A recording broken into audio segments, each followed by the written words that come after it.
Hello, my Nakama Nation. It's your boy Byron D0. Did you miss me? Let's get down to brass tacks. This video is going to be a little more lighthearted than some of my more recent fare, simply because it's been a long month, and I feel like some of y'all could use some levity. I sure as hell could. So, I'm going to do my thoughts on the cinematic adaptation of one of my absolute favorite musical of all time, In the Heights.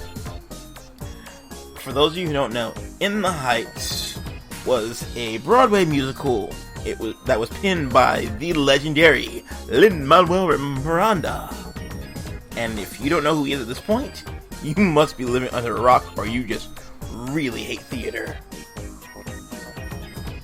But anyway, In the Heights is about a neighborhood of immigrants, primarily Hispanic and Latino, who are going through their life trying to prepare for the future and focus on where they came from and just figuring out who they are as a community and individuals.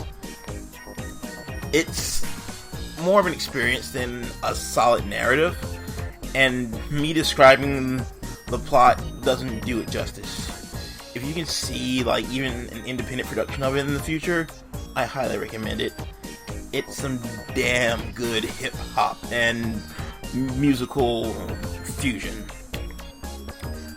But I'm not here to gush about the play.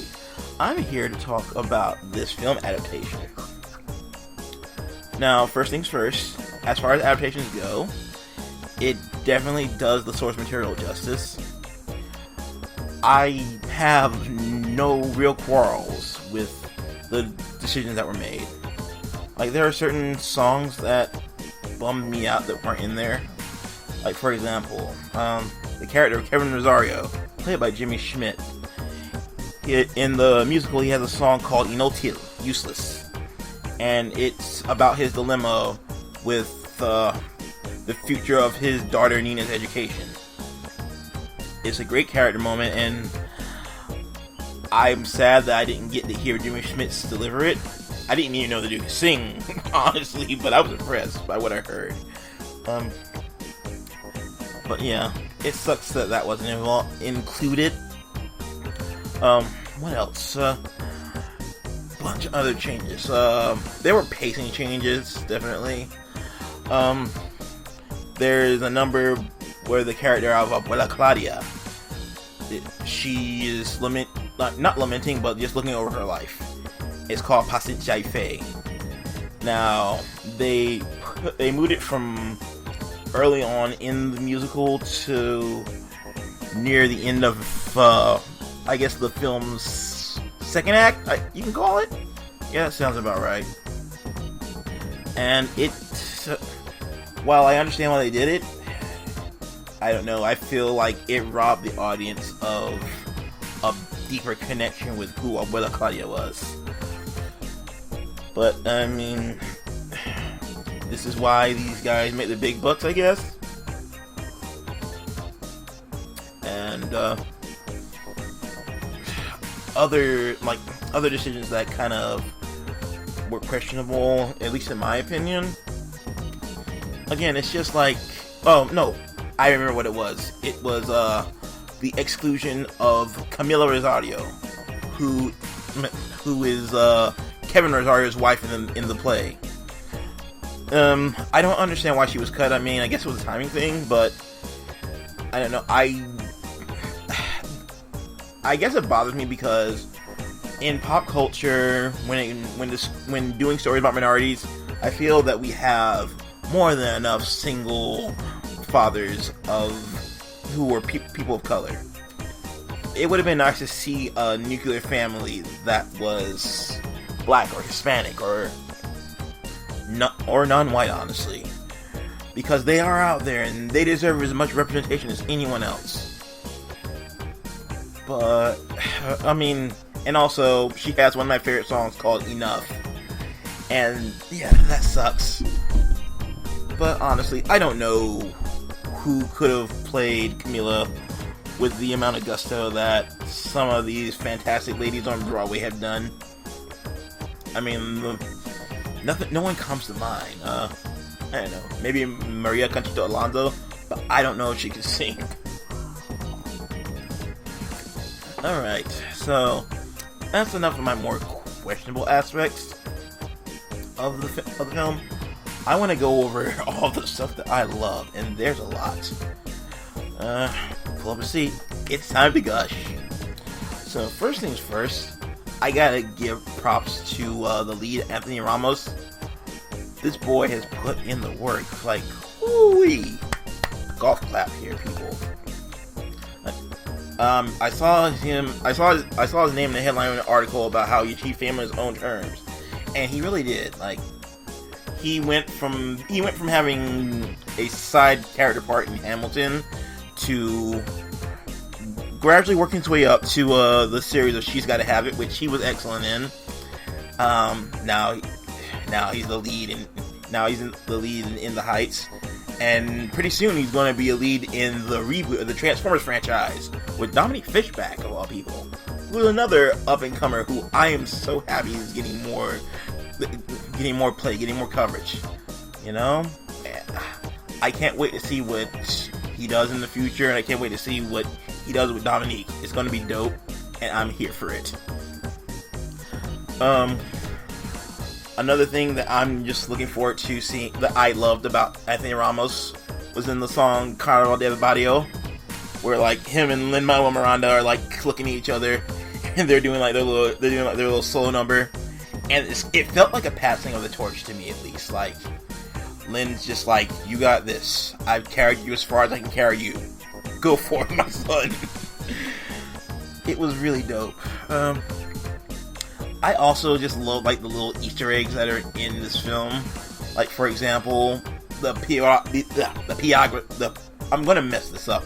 Piragua song, where Lin's just staking his claim watching Heights, and then you see none other than Chris Jackson, his main man 50 Grand, in the Mr. Salty truck, and he's like, sup?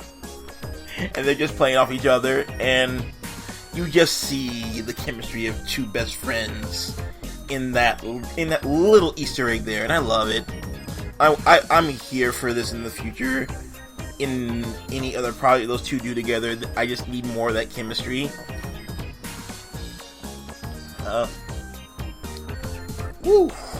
Another thing I loved.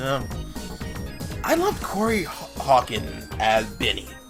Like, this kid just is dripping with charisma. Like, he just owned every scene that he was in. I mean, Benny's story was kind of put on the back burner, unfortunately. I wish there had been more of it, but, you know, beggars can't be choosers, I guess. Kind of sucks. But, you know, alas, here we are. I also gotta give major props to the gorgeous and talented Melissa Barrera, because she's another one who I absolutely adored in her performance. Like, first of all, her character was given so much more agency than it was in the musical, and it just made me love the character that much more. I loved the character of Vanessa in the original musical. It was dope. I was here for it. But you got to see a very strong, independent Latina female in her. And like, I'm going to keep preaching about how important representation is, because it is important. It will always be important. And if you don't see that, you're not paying attention.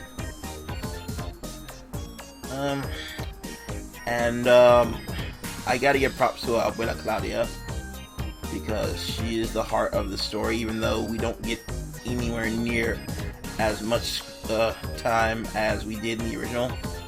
Olga Mierdes is fantastic as Abuela Claudia. Like, she was in the original, she's incredible now. You're reminded why she got this part. And, I mean, I was definitely sniffing a couple onions during the various scenes she was in, because I know how important she is to this narrative. I don't know how many people who are just seeing this film felt this level of attachment. I hope plenty of you did, if you did watch it. If you didn't watch it, what are you doing in here? Go watch it now. It's totally worth it. And I gotta give props to my main man, Gregory Diaz the Fourth, because, you know, he did his thing. He killed it. Love him as Sonny. Like, the kid's got a bright future. He's a youngin'. So much talent. He killed it in 96,000. And again, he was another character in this narrative who got a lot more agency than just being a part of Usnavi's narrative. So, more of that, please. And I gotta give a huge shout out to my homegirl, Daphne Ruben Vega, the original Mimi, because, you know, she still got it. Baby girl still got it. She's got the fire. She's still got that boom in her voice. She still has that same charisma from Take Me Out Tonight. Oh, that was many years ago. She didn't miss a beat. And a special nod to my homegirl, Stephanie Beatriz. I'm saying she's my homegirl like I actually know her. She, commented on the Instagram comment that I made a year and a half ago. But yeah, she did awesome. I love seeing her in anything. Brooklyn Nine-Nine. And she's about to be a mom soon, so that's going to be her next big role. And I bet that kid's going to grow up to be just awesome as her mother. His mother. I don't know. And yeah, I gotta give a shout out to John Chu for his cinematography. There were just so many great shots and just out of this world numbers. The last song with Benny and Nina, who I'm drawing a blank on it, but the shots where they're just dancing on the building and how it just felt so powerful and just so beautifully romantic. John Chu is one of the best directors in the game, and I'm just so glad that even in spite of the problems I had with this film, he still managed to make a dope film like this. And Lin Manuel Miranda making the changes that he made to the script, I hear ya. Some of that stuff hasn't aged well. Like in 96,000 when he replaced the Donald Trump line with Tiger Woods. Totally get it. And those are just some of my thoughts in the Heights. I don't really have any complaints. It was a solid film in its own right, and I'm all about representation. I had fun. Probably want to see it in theaters soon. If you have seen it, I'd love to hear your thoughts in the comments. Also, if you have the time, please like, share, comment, and subscribe to this channel because it really helps. You wouldn't believe how much it helps me. I really appreciate it in advance. And until next time, this is your boy Byron D0 saying, Ja Matana.